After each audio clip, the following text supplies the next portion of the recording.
saan galing? Pinuntahan ko lang yung nanay ng anak ko. Mukha yata masyado nang lumalalim ang iyong... Bago tayo magpatuloy mga kaibigan, pa-like and subscribe po muna at pa-hit ng notification bell. Maraming salamat po. Hanggang ngayon nga ay hindi pa rin makapaniwala si Tinding sa regalo sa kanya ni Don Facundo.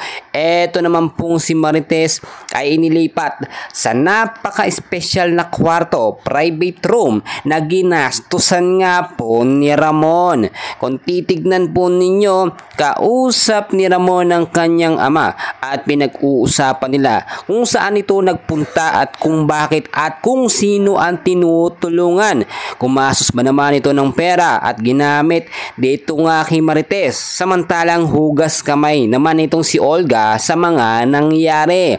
Eto namang kampo ni Tanggol, no, ay kinakausap ngayon itong si Boss Divina kasi nga naman nagtudunda itong sila Supremo sa ginagawang tulong at pagiging mabait nga ni Boss Divina dito kay Tanggol.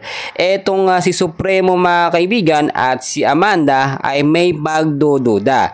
Agad namang pinabulaan ni Boss Divina na ang kanyang pagtulong kay Tanggol ay kusang loob at hindi napipilitan. Alam natin at sinabi mismo ni Tanggol na pagkatiwalaan na lang nila itong si Boss Divina at nakakasigurado daw si Tanggol na hindi sila nito lolokohin.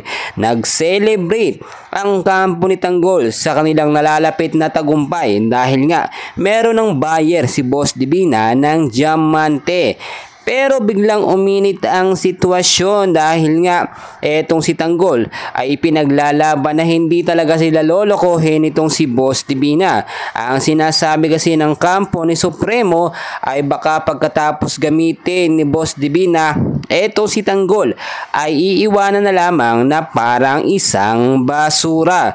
Kaya hindi naman nakakapagtaka na naghihinala itong si Amanda sa mga tulong na ginagawa ni Boss Divina dito nga si Tanggol. Mainit ang sagutan at sumagot pa rin itong si Tanggol at ang sinasabi niya ay tutulungan o kusang loob ang pagtulong ni Boss Divina sa kanila at hindi humihingi ng anumang kapalit. Well mga kaibigan, dahil makaganapan, please huwag kalimutan mag-like and subscribe. Maraming salamat.